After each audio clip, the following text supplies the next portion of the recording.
ni Mauro R. Avena. Noon sa isang munting bahay, matatagpuan ang magkakapatid na nag-aantay sa kanilang ama. Ayan na si tatay. Si tatay! Si tatay!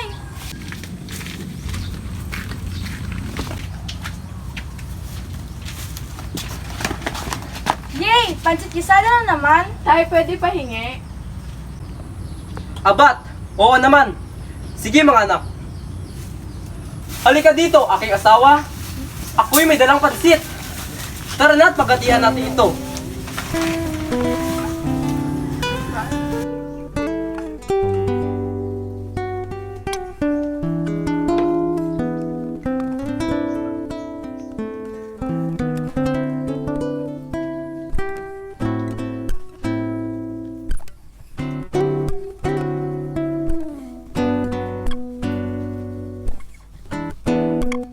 Isang mapagmahal na ama, isang mapagmahal na ina at kontentong mga anak, masaya sila, walang nasasaktan at yun nga lang mahalaga. Ngunit sa isang iglap na wala ang lahat. Hindi na umuuwi ng pagkain ang ama. Nanggugulpi na ito. Kung umuuwi ito ng pasigaw at padabog-dabog, ay nagsisiksikan ang mga bata. Takot na maaaring magulpi sila. Madalas na magulpi ang kanilang ina at pagkaumaga ay namamaga ang muka.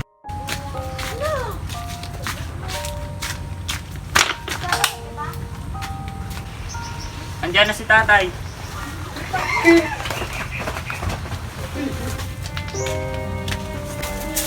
Hoy!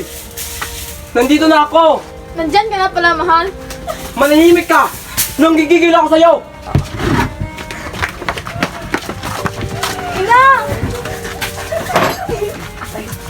Kapag ang ama ay umuuwi ng mas gabi at mas lasing ay itinatago ng mga bata si Moymoy. Dahil kinakainisan ito ng ama. Palagi itong humahalinghing mahaba at mataas. Tumatagal ng 1 oras. Habang siya ay namaluktot na nakaupo kasama ang mga bata na di naman makatulog. Ma, si Moy umaling-ling na naman. Moy, tama na yan. Moy, tulog na. Ash!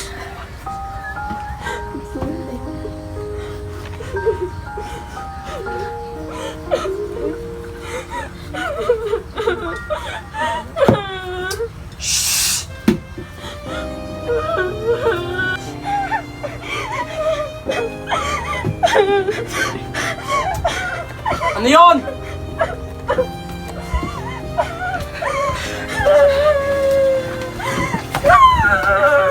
Ang ingay nyo mga buwisit!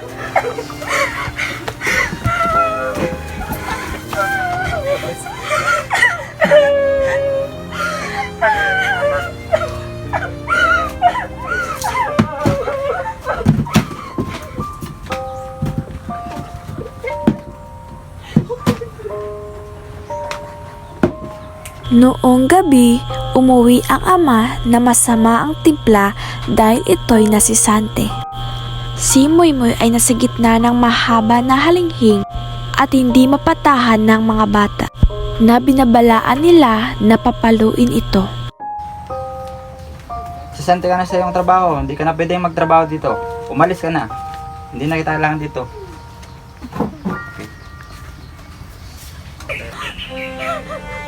Buwisit! Moy, tama na. Papaluin ka. Ano yun?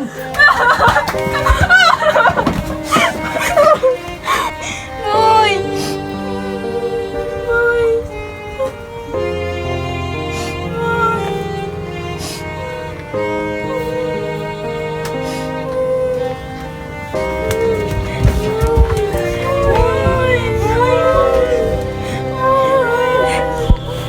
Pagkaraan ng 2 araw ay namatay si Moymoy. Umiyak ang ina at ang mga bata habang ang ama ay nagmumukmok na nakaupo. Ang ilan sa taga-nayon ay dumalo sa libing at nakiramay. Ang iba naman ay nakiramay sa ama dahil wala na itong trabaho. Binigyan ito ng pera.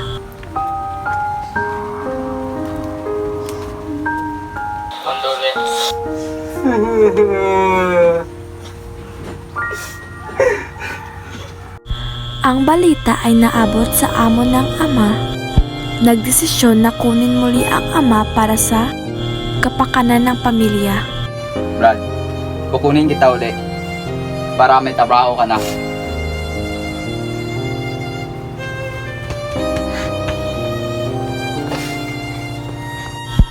Mula ngayon ay naging mabuti na siyang ama. Hindi nagagastusin ng ama ang pera, hindi na muli. Nagpasya ang ama na lumabas ng bahay at pumunta sa bayan.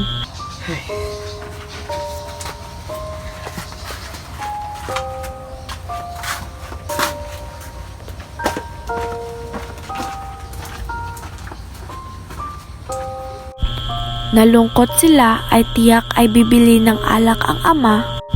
Pagkalipas ng 1 oras ay bumalik ang ama sa bahay na may dala na supot at inilapag ito sa mesa.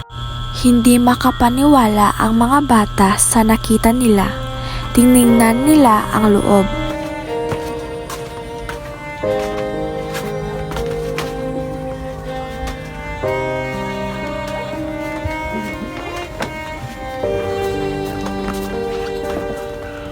Ubas ito at tsokolate.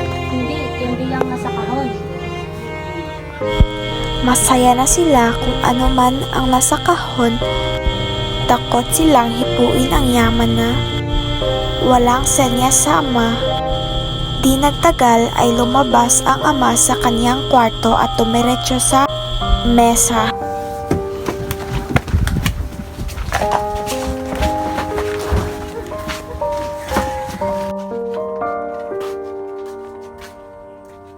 Tingnan natin kung saan siya pupunta. Sige!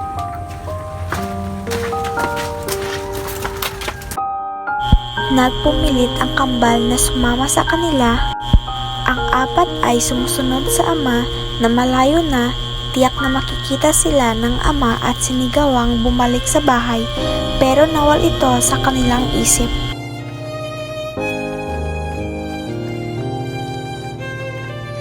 Bumalik kayo!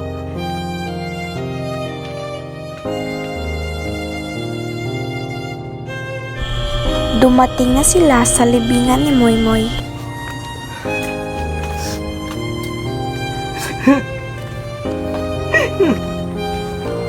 Kaawa-awa kong Moymoy. Kaawa-awa kong anak. Patawad.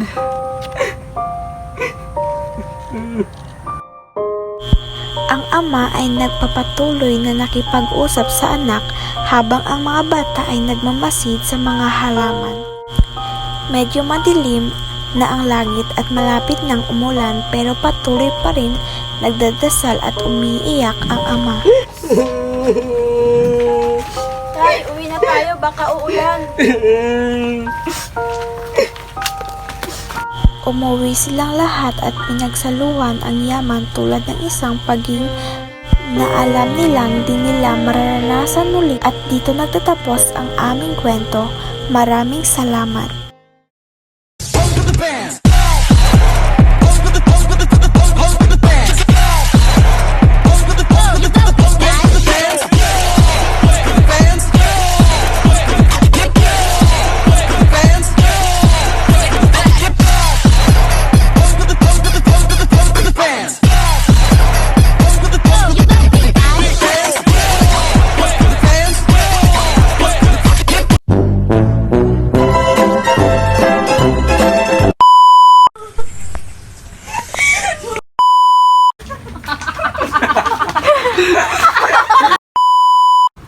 Ako'y nakikiramay sa'yo.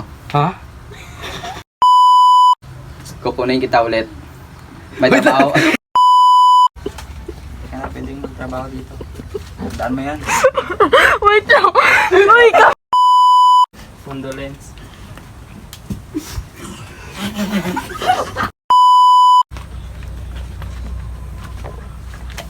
Congrats.